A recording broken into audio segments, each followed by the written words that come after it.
Welcome to These Are the Blades of Our Lives, the figure skating show where I talk to you about figure skating like it is drama for our mamas. And yes, we are finally at the end of the Grand Prix series. All we have to do now is have the Grand Prix finals. But before that, we have to recap the NHK Trophy. Now, this is just a theory that I have, but I feel like for the last decades, the judges, due to the white envelope dinners that they had been going to, had not been able to fully be judges. They weren't able to call under rotations. They were not able to call carrots. They were not able to call cues, wrong edges. And I feel like after a decade of suppression, of oppression, these judges have finally been set free and they are having their moments. Guys, looking at these protocols, I have never seen sheets with so many under rotations, so many edge calls, so many quarters. These judges are trying to make up for the last 10 years in one event, is what I feel like.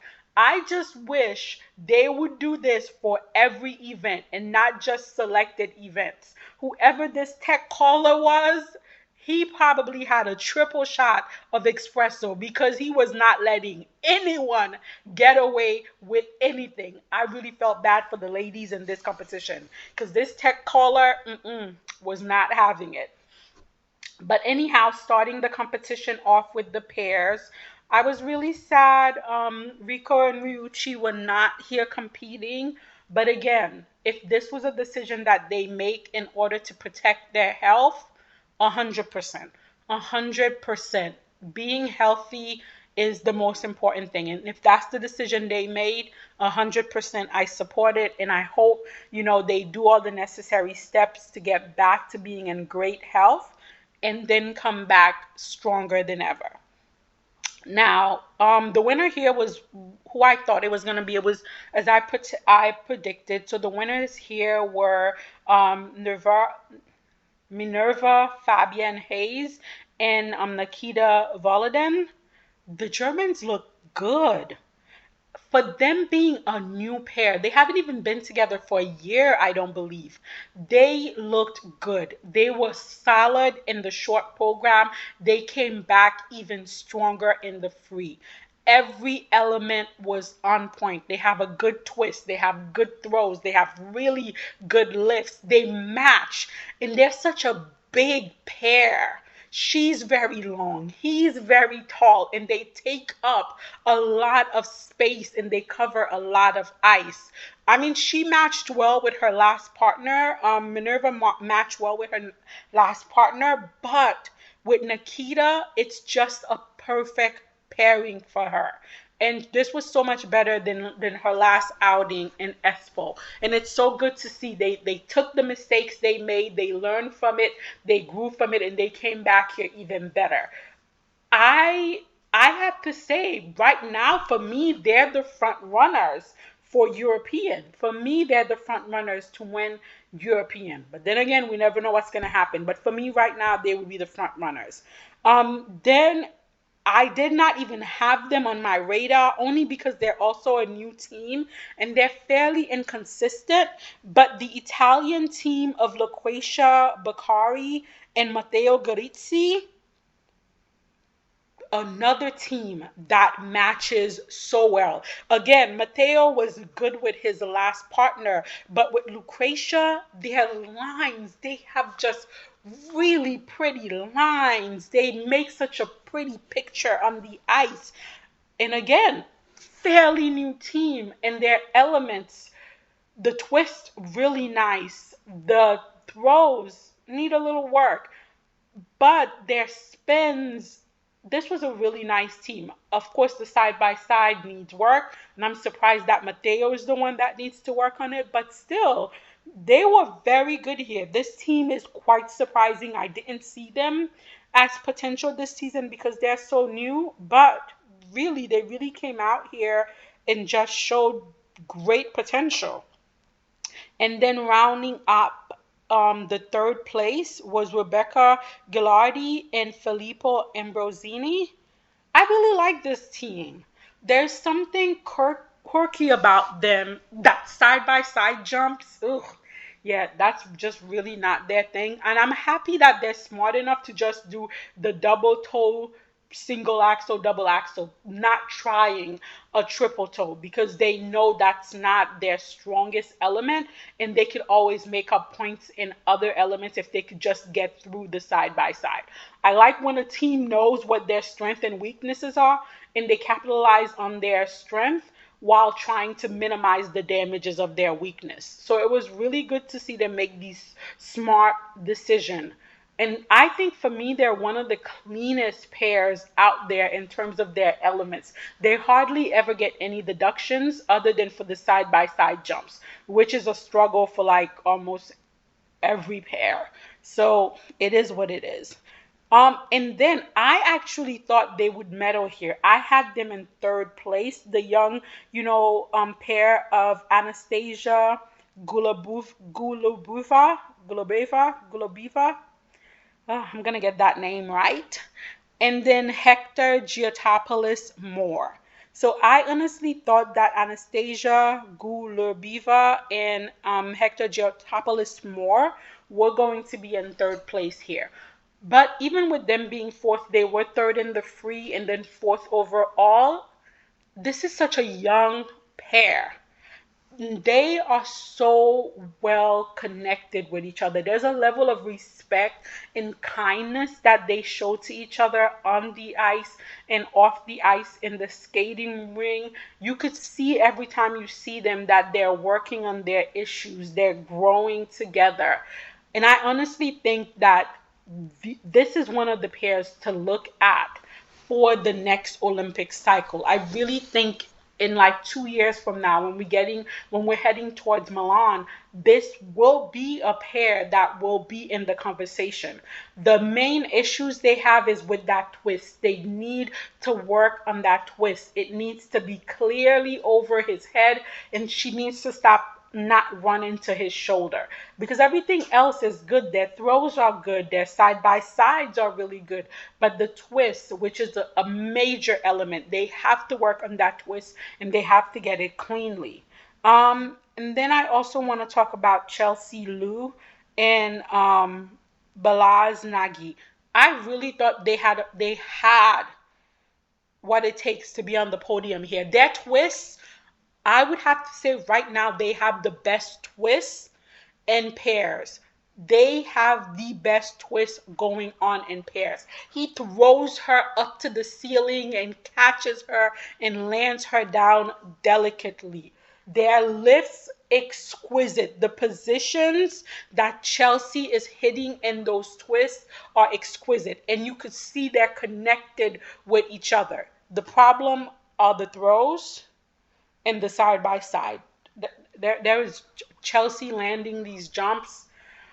Whew, it's gonna be a struggle. Those side by side jumps, I think they should be one of those teams who just do double doubles. Do a double in the short, then do a double double in the free. Minimize the amount of negative GOE you're gonna get, and then maximize the number of positive GOE on the elements you're really good at. The throws, they're just gonna have to work on the throws because they almost have it, but there's always a leg down here, a shaky landing there. If they can work on those two things, do double doubles for their jumps, and then when it comes to the throws, getting it a little cleaner, I also think this is another team that could be a contender if they could just clean up everything. Um, all in all, I really liked what I saw here in pairs. I felt really bad for Kellyanne Lauren and Lucas Itier. I really thought they were going to come out here and really showcase their technical power because that's what they're really good at in terms of pairs is the technical element, but they seem to be going through some issues and it just didn't really work out here for them. But hopefully they'll be able to do much better at Canadian National. And then my heart completely broke for Yuna Nagaoka and Sumitada Moroguchi. Oh, this young Japanese pair to have their first ever senior international competition be at the NHK. I honestly feel there are some skaters who thrive competing at home and some skaters who completely fall apart competing at home. Like I think Nini is one of those skaters who should never do Cup of China. I also feel like the pressure of competing at home for Yuna and Sumida was just too much. Like it was really hard to watch and it was really heartbreaking. But at the same time, they have so much charisma. This young team has so much charisma and so much potential that I can't help but think, let's send them to Canada and see what they can do. I don't know, 2 years from now. I see their potential. Then moving on to the men. Guys, guys, I was watching the men's competition like it was the football game, like soccer for Americans. I have this friend and he and his friends, they are huge into football, aka soccer, and when it's time for the World Cup, they are so revved up, it is next level. This competition in men felt like my World Cup. And this wasn't about the gold medal, this was not about the silver medal, this was about the bronze medal. Guys, when I saw Daniel Gleichenhaus' smug, condescending face at the board with Nika Edgaze, I was like, bring Iteri back. Bring back Iteri Tuberidze because I would rather see Iteri Tuberidze and her knee rubbing 40% self in that kissing cry than Danny G's smug ass face. I was like, bring back Iteri. And when I saw it was Danny G, I was like, there was no way you going home with a medal. I was praying to all the figure skating gods. For me, at that moment, Lucas Brucci, Camden Pokinen, Gabriele Fagapini, Dennis Vasiliev, they all became goalkeepers. I was like, block him, block him, block him, block him, block him, goal! Guys, I know it was too much. I understand the way I watched this competition, it was too much, but you guys know I told you. If Iteri Tuberidze was able to get a medal at this Grand Prix with Nika Idgaze, with his bargain basement shirt raping Moulin Rouge, it was going to break something in my figure skating spirit, and I could not let that happen. I was watching this like it was the final competition between Spain and France, like it was the World Cup of all World Cup. It was a wrap. I lost my mind. Thank God things worked out the way that I wanted it to, somewhat, because it was going to be a moment. So just quickly going over the men here. So we had the Selevsko brothers, Mikhail Selevsko and Alexander Selevsko. I felt so bad for Mikhail. This skater is such a light jumper. In that short program, he did not put a foot wrong. Every jump he did was just effortless and light. Unfortunately for him, everything he did in that free program was just wrong. I don't know if it was the pressure, I don't know what it was. It was just so hard to watch, and I felt so bad for him. And then we had Wesley Chu. This is a young skater who probably will win Canadian National. And he has potential. He has potential to be a good skater. He's got good lines, he's got speed, but he is like, he literally represents what's going on with Canadian male skating, which is just inconsistency. But I feel like he's one of those skaters, if he could get two good, you know, programs under him, he could definitely be in the conversation. And then we had Luke Economides from France. I like this skater so much only because he has such a range to his skating. He has the hip hop short program, and then he has the Charlie Chaplin long program, and they're such extremes from each other. Yet he's 100% invested in both character, and that for me is a wonderful thing to see in skating. Then we had Tsuya Sabori. This was his big senior season. He's now coming into seniors. The short program was really unfortunate, but he fought back in that long program. And if he can combine a good long program and a good free program, maybe not in the next 2 years, but maybe, the Olympic cycle after Milan, this skater could become a skater that we hear about in terms of Japan. And then, of course, we had Denis Vasiliev. Denis is never going to get that quad. I'm not going to I don't want to have faith into the quad anymore. I personally think they should just take out the quad and let Dennis do a triple triple. After that short program, I was like, yes, Dennis did a clean short program. Thank you, Dennis. But at the same time, I was like, I can't trust Denis Vasiliev because I know the long program, what it's going to be like. But thank you for the good short program, Dennis. But I'm not going to trust you in the long program. And of course, he had a Dennis like long program. There were beautiful moments and inconsistent jumps. So, although I had hoped Dennis would be one of those goalkeeper against the march of Ekaterina Tuberidze, he was not. Then we got to Gabriele Fragapini. The Pini! I had high hope for the Pini. Short program, I don't know what happened. He's usually a better short program skater than a long program skater. I don't know if maybe I put too much pressure on him by trying to put him as a goalkeeper for Italy to Berezzi. He did come back. He did much better in the free program, but not quite. Then we had Camden Polkinen. Beautiful short program. But Camden and Dennis are the exact same people. I saw that short program and I was like, thank you for a beautiful short program, Camden, but I'm not going to trust in you. I am not going to trust in you because I already know.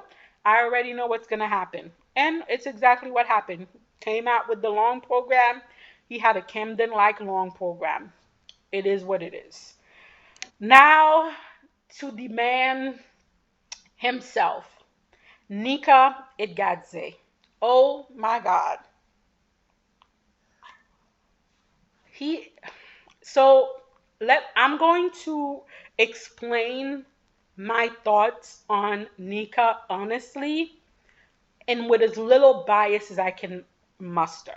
First of all, Nika does not have the 30 jump technique, which is very good for him. He actually has a very sound, very solid jump technique. When his jumps are on, they are very good jumps. He goes up in the air straight. He lands very smoothly. He's got beautiful jumps. He's always going to be in the conversation because his quads are quality quads. Now, having said that, everything else is not good. His spins, he's traveling to Istanbul. Where are you going? Where are you going on these spins? There is no tension in his body. Every movement that he makes is like a fish out of water. It's dead. There is no passion. And then you add on to that the fact that they gave him a bargain basement program. So when you add poor skating skill, subpar spins, a lack of tension in his body, his lines are not pleasant, his movements are not graceful.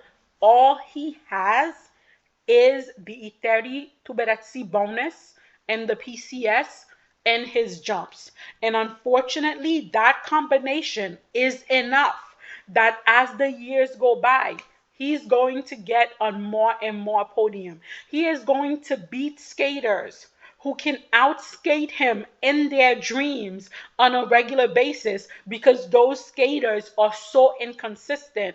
And Nika, with his jumps, are so consistent. And I'm kind of surprised at how bad his spins are, which shows that Etheri doesn't really care about him in that 40% that much, because we know they usually drill those spins. Those Etheri girls and boys are usually getting level 4s on all their spins because they drill them. You could tell Nika doesn't get that Etheri spin love because his spins are subpar. The footwork is just a cluttered mess. So while he has a beautiful jump technique that goes against the Etheri standard, everything else is below standards. And I cannot understand how he is getting the piece. Well, I do understand. It's the Etheri bonus that's leading to him getting the PCS that he's getting. And he somehow managed to get here onto fourth place to the pewter. But at least he is not on the podium. Thank you, skating gods. Amen. Take your pewter Etheri and your smug face Danny G and be gone. Do not have to see you in the Grand Prix. Thank you, hallelujah. Now, my podium. Thank you. I could not have asked for more. Thank you. Mr. Lucas Brucci, the Chichi. Oh, yes. He came here with Mother Africa feeling the rhythm and got the job done. He got himself that bronze medal in a place in the Grand Prix final, and most importantly, told Etheri Tuberesi and Danny G in his smug ass face, nope, no medal for you. Thank you, Brucus.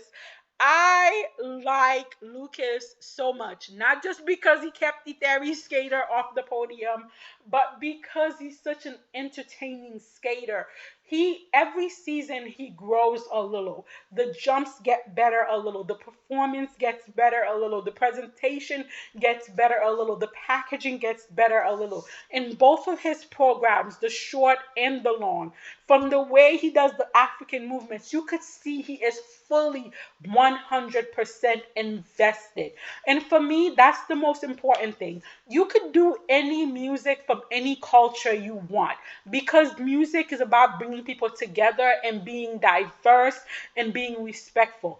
But if you're gonna do it, give it 100%. That is the reason why I did not like Anastasia's Bollywood, because she was doing it with dead face. Give it 100%. If you're going to do it, if you're going to represent a culture that is not your own, be respectful to it and give it 100%. And Lucas does that. He is giving you 100% in that program. It may not be perfect technically, but the presentation, the aspect, all of it is at 100%. And I love that about him. Now the top 1 and 2 skaters. Oh my God, this was such an intense battle. This is what figure skating needs, and this is why figure skating is so popular in Japan, especially Japanese men figure skating. What we saw between Shoma Uno and Yuma Kageyama is the essence of skating. First of all, starting with Shoma, who won the silver here. So he really lost it in the short program because, again, these tech callers who have been suppressed for a decade are now being released and they are calling everything. To be fair, the triple toe after his quad was underquarter. It was underquarter. So it wasn't as if the tech caller made a wrong call. It really was underquarter, and he rightfully deserved to lose those points. And then in the free program, he popped the quad into a double, and there was a lean on, there was a lean on the triple axle, which kept him from getting the maximum grade that he could get. He won the free program, but Yuma had already had an advantage going on him from the short program, and that's what put Yuma there overall. Now, starting with Shoma Uno. Oh my God. Extension for days. When I talk about tension in his body, what Nika does not have, Shoma has in spare. Every movement is crisp. His shoulders intense. His hands. It is like Shoma is drawing an art piece on the ice. There is no wasteful movement. There is nothing done that does not have meaning. That long program is just exquisite. The rise and the fall of the music, the glide, the blade, the placement, every placement of his arm, the tilt of his head, everything is exquisitely artful, and then it is combined with technical power, with quads and triple axles and beautiful jumps. And when you put that all together, you have the mastery that is skating. What Shoma did in those two programs was teach us a master class of what art in sport is meant to look like when it is intertwined. This restored my soul. And more importantly, Shoma was smiling. Guys, you don't understand. We have been with Shoma for so long. This whole time he was competing against Nathan Chen and Yuzuru Hanyu and Mikhail Kulyadai and all of these other skaters. He was always the tiny little guy. I mean, he's still fairly small, but he looked like a baby for so long. And we watched him grow, and he went through such a heartbreaking period before he got with Stefan Lambiel, and we never saw Shoma smile. And now he's reached a point in his career where he can smile. And to me, that is worth all the gold medals. That smile is worth all the gold medals. And even though he didn't win the gold overall here, he's improving. These two outings were better than his last outing. It, it was beautiful. And then we have Yuma Kageyama. He is so cute. Oh my God, he is so adorable. It will be very hard to pick between these two because Yuma has his own kind of charisma. There is this joyfulness, this lightness, this innocence.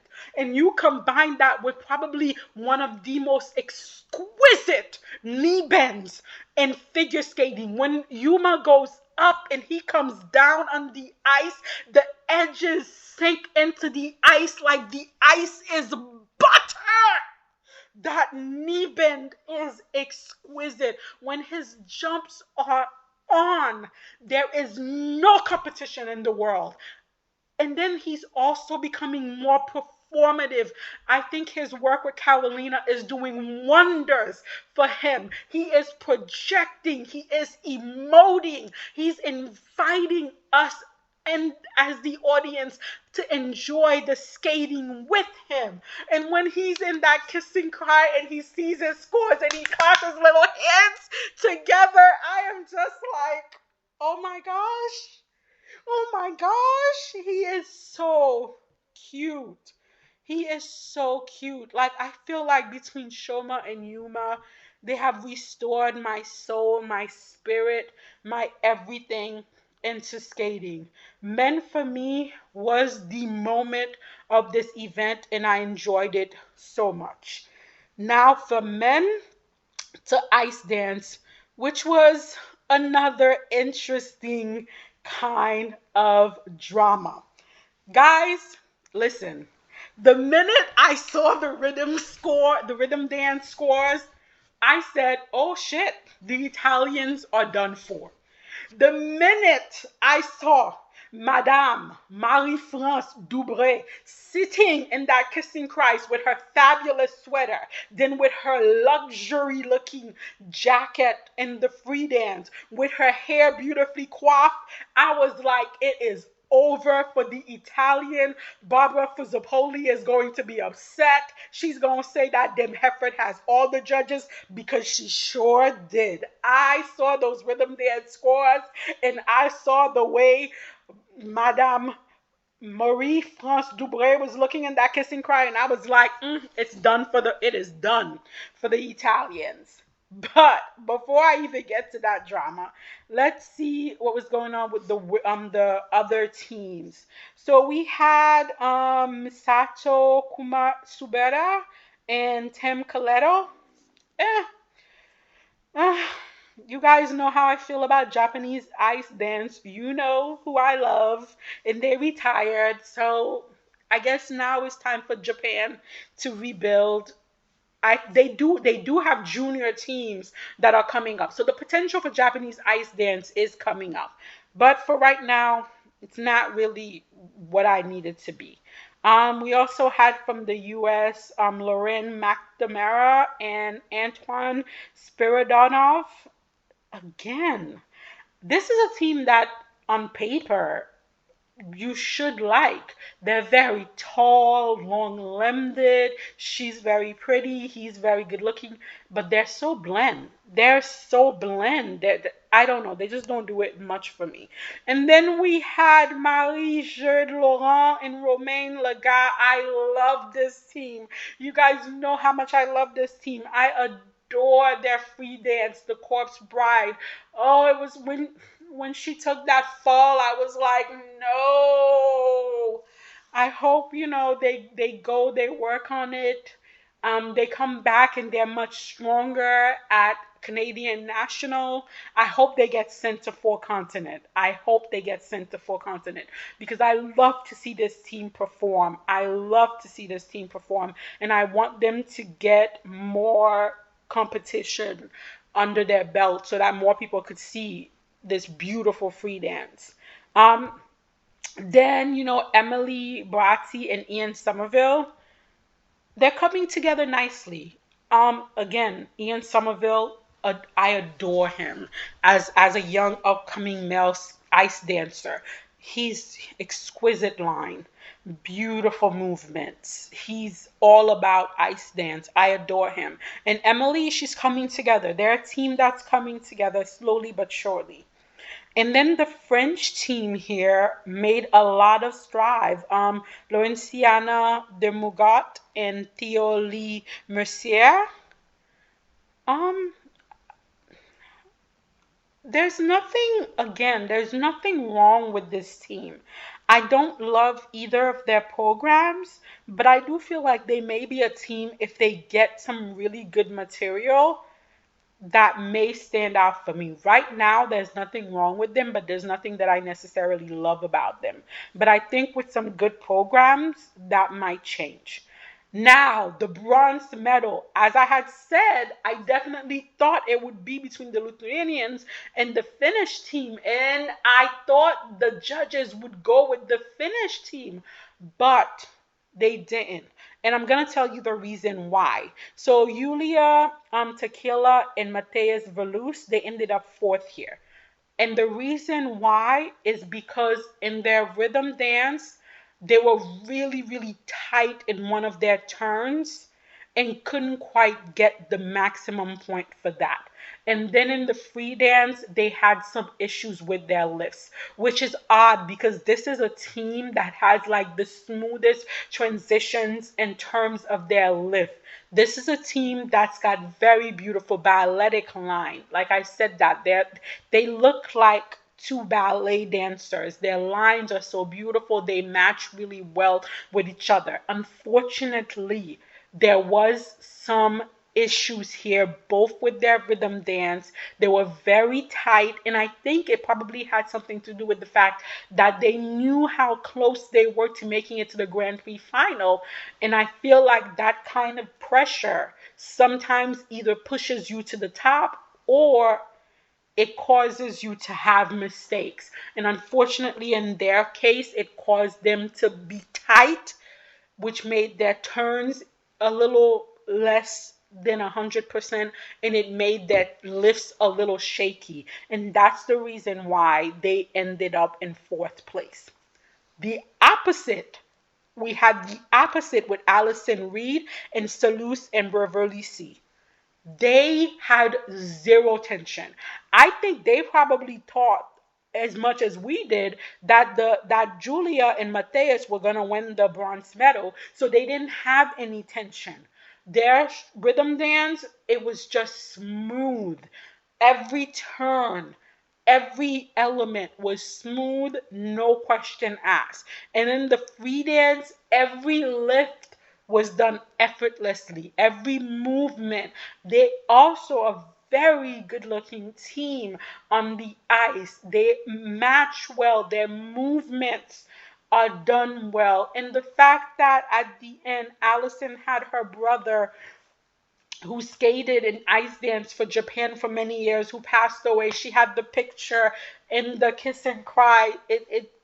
Just all of these little things. I feel like they were skating with a purpose. For them, it was probably, for her, it was probably to skate on this in the place where her brother represented, to give him that moment. And she skated like she had that purpose in mind, and you could feel it for them. So to me, it made sense why the judges went with Allison and Selous over Julia and Matthias for the bronze medal here.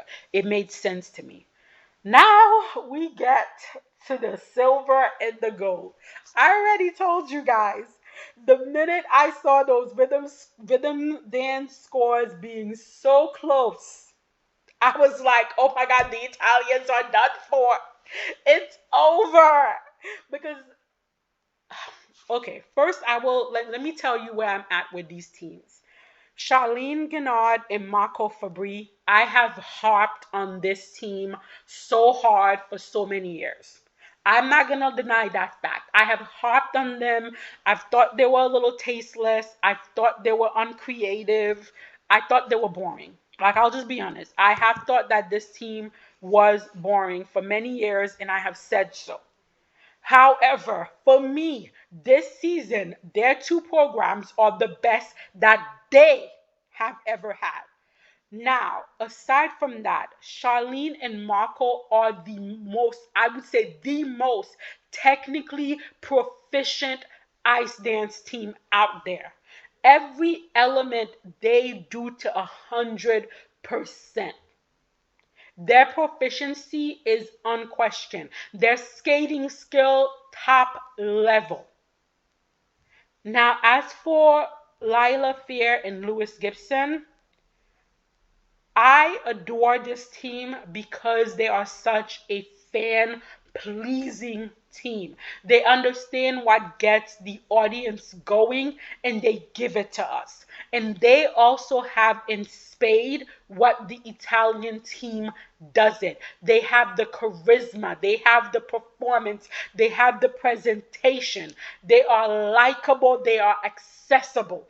They have those things in spade in comparison to the Italian. However, they are not as proficient as the Italians. They do not have the skating skills of the Italians, the speed, the edge control, the glide. They do not have these things on the Italian.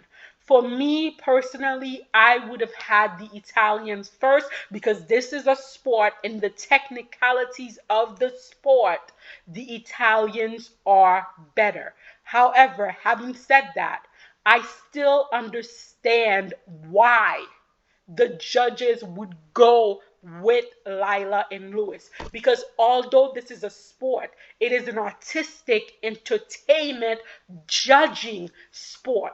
And when you have one team that is technically proficient but lacks the charisma, lacks the passion, the drama of the sport, and you have another team who's less proficient but is giving you Miss D level of pace, I can understand why the judges may say, I prefer this team on this particular day.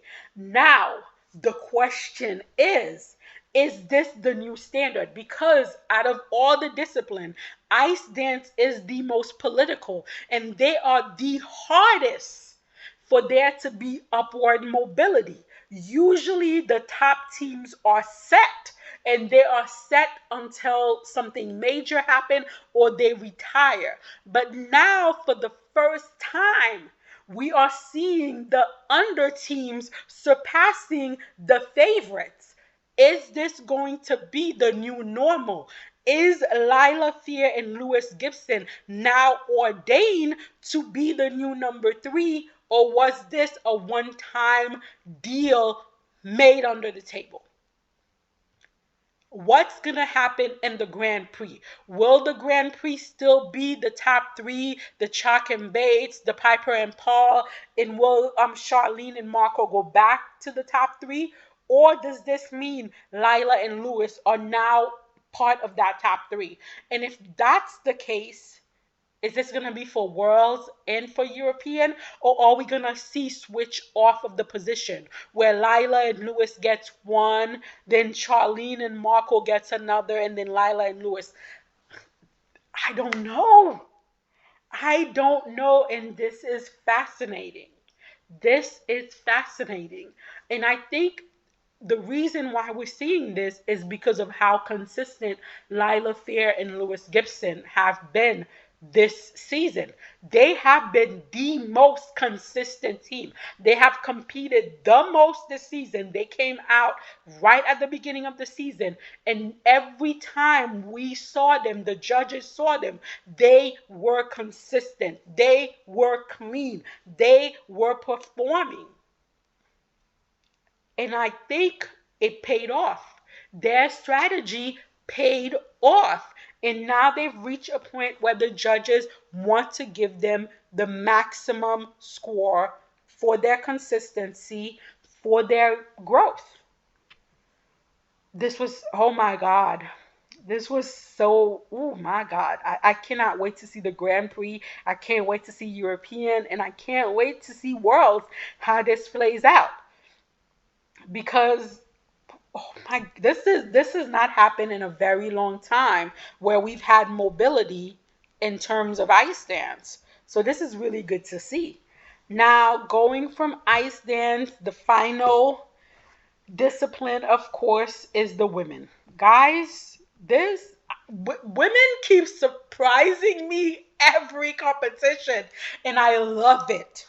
I love it because this was what I missed about figure skating, about women figure skating, was the unknown.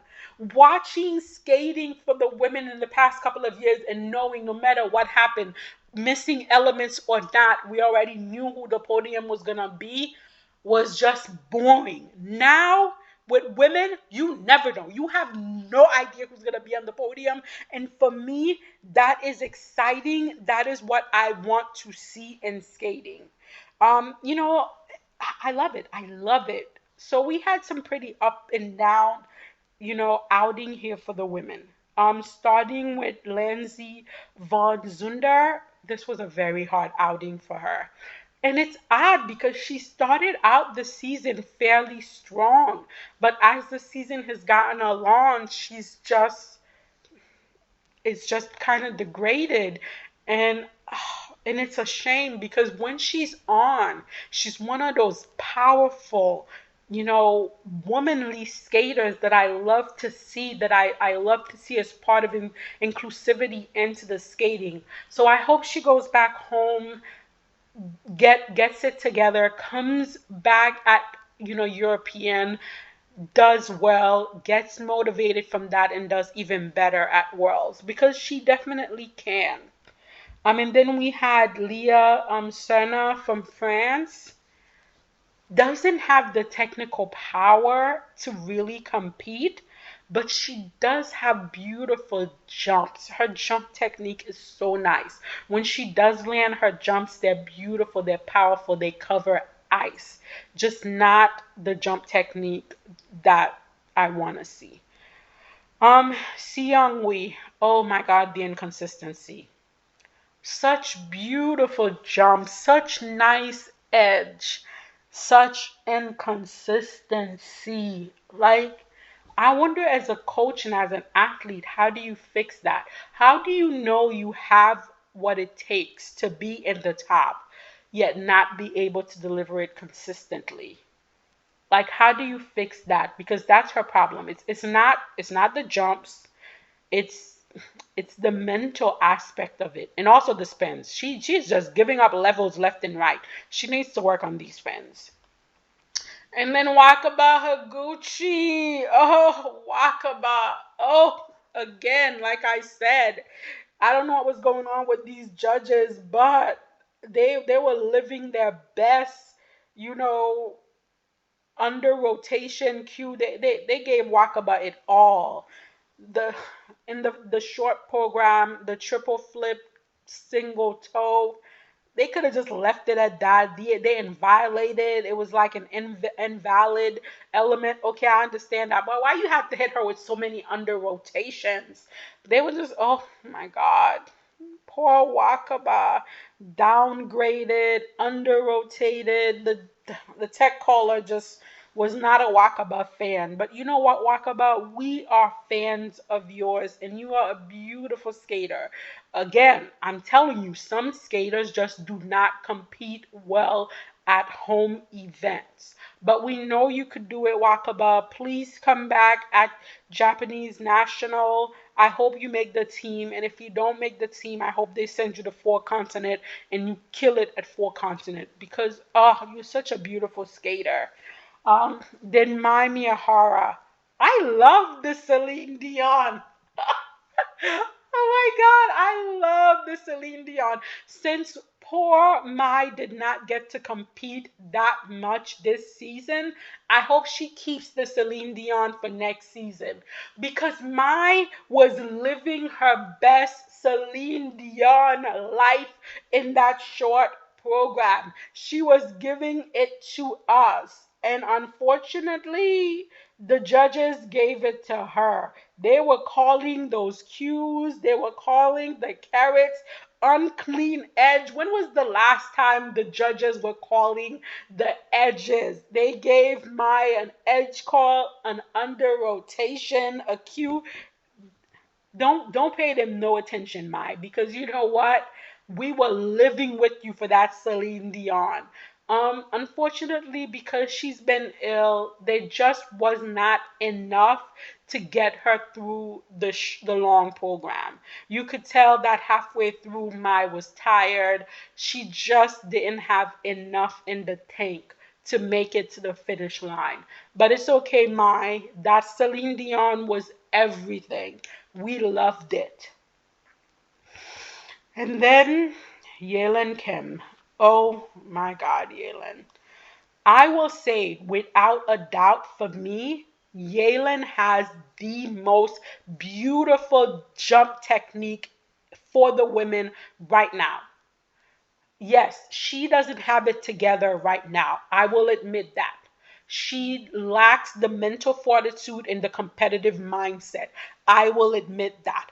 But in terms of jump technique, she has the most beautiful jumps. They're big, they're powerful, they cover ice, they make a statement. There is no question that they're triples. We know that they're triples. We can count them in the air.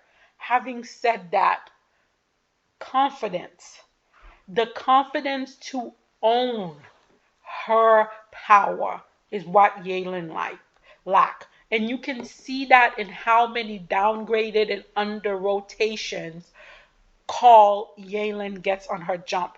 Even though she has such a beautiful jump technique and her jumps is so powerful, the uncertainty and the lack of confidence when she goes into the jumps lead to her getting these under rotation calls. And that is such a shame. And I love both of her programs this season. I love them. And all I want is for Yalen to deliver both programs cleanly at least once this season. I desperately want that for Yalen. In sixth place, we had Anastasia Gubanova. Anastasia, oh my God. The minute she made the mistake in the short program where she did the triple flip, triple toe, but she did a triple flip single toe, I was like, Anastasia, These judges don't like you. They weren't going to help you if you were clean. The fact that you're not clean, they're going to bury you. Girl, they're going to bury you. And bury her, they did. They buried her all the way to 10th place in that short program. But you know what? Anastasia is a fighter. Anastasia will not be kept down. She came back in the free program and fought all the way back to 4th place. I like her fighting spirit. But although I like her fighting spirit, there is a level of deadness to her skating. She doesn't skate like she enjoys it. She doesn't skate with a lot of speed, with a lot of passion. I don't know. I feel like in the short program, maybe because of the style of program it is, she's giving us a little more personality, a little more face, a little more attitude.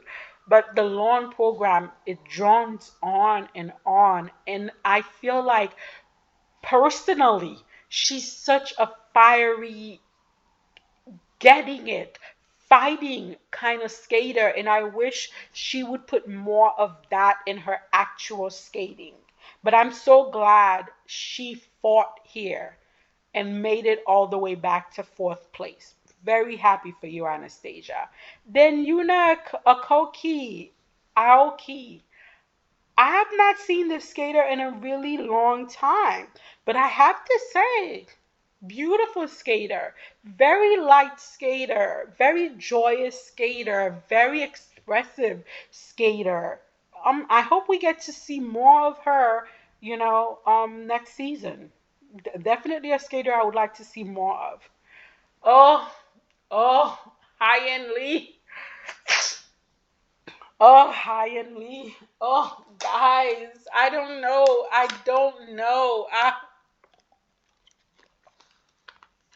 Hyen. Like, what are we gonna do with you, Hyen Lee?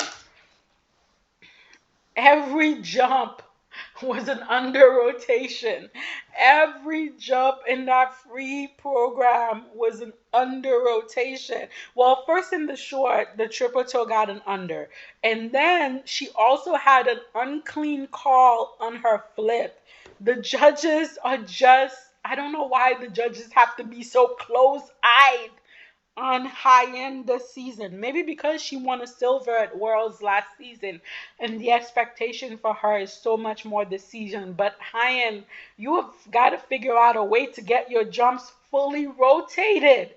Like looking at the protocol for high end's long program, every jump had an issue. It was an unclean edge. It was under rotated. It was, oh my God, high end. Again, Hyen has two nice programs this season, and I just want her to perform them cleanly. So she's not making it to the Grand Prix final, that's fine. She has to get through South Korean National. Maybe they'll send her to Four Continent, and then we'll probably see her at Worlds. I hope between now and then her team can get her to rotate these jumps because, oh my God, Hyen, the potential is there, but the struggle with the rotation is real. And then one of the best performances for me, even though she still got called under rotation by the judges, was Nina Pinzeroni. Belgium is really looking solid with their women. So now you have Luna Hendricks, and then you have right after her Nina Pinzeroni. And I feel like the two of them are going to definitely push each other to be better. Nina is one of those skaters, very light, beautiful lines, solid jump technique. Again, she's fairly young. There's still not that definitive identity of who she is as a skater. She's growing, but the potential is there. I love the way she looks on the ice, the lines that she makes, her edge, her ice coverage, everything about Nina is just right. And I feel like as she grows as a skater, she's only going to get better. The more experience, the more competition. So I'm so happy that Nina made it to the Grand Prix final, because for her, this is going to be all about experience. It doesn't matter where she placed at the Grand Prix final. Her making it to the Grand Prix final in itself is the win. And then the additional experience she's going to get is another win. I'm really looking forward to see how this skater does. Now she has Grand Prix where she's going to gain more experience. Then there's European. There's going to be nationals, Belgian nationals. And then finally Worlds.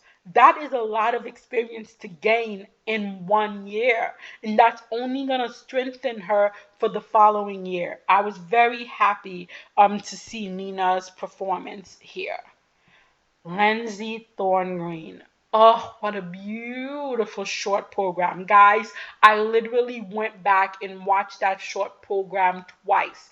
This is what it means when a choreographer looks at the skater before them and choreograph for the skater, not for their ego, not for what they want to perform, but for the skater in front of them. This program highlights all of Lindsay's positive traits, her extension, her spins, her speed on the ice. Lindsay, for me, and I have said this since they were junior, and I will continue to say this, has for me the better lasting jump technique. Yes, there's some under rotation issues that she's going to have to work on, but she has the better lasting jump technique. And she was able to come in first here. Yes, because some of her competitors made mistakes, but because she was clean in the short program. And that is without the US fully backing her the way I feel like they should.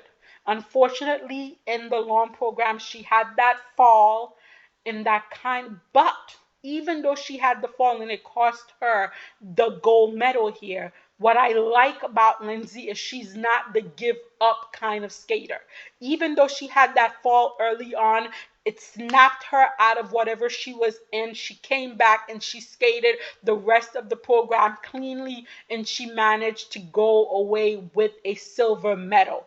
I like that fighting mindset. And also, you could tell that she's a very shy person, but she's trying to come out of her shell. You could see her trying to do a little more in the kiss and cry.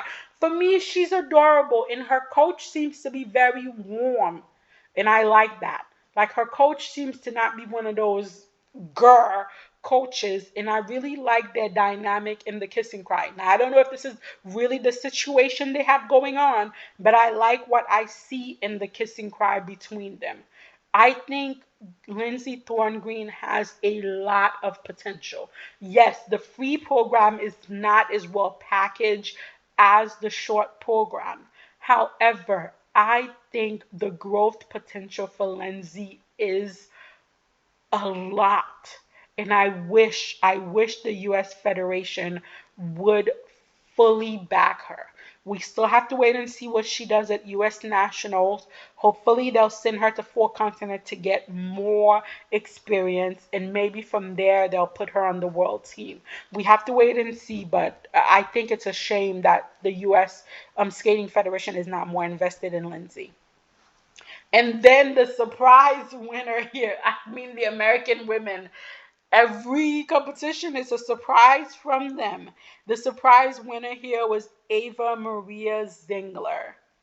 I did not see this coming. She was not on my list, honestly, because Ava is very inconsistent as a skater. She will have fabulous short programs and then lose it in the long program.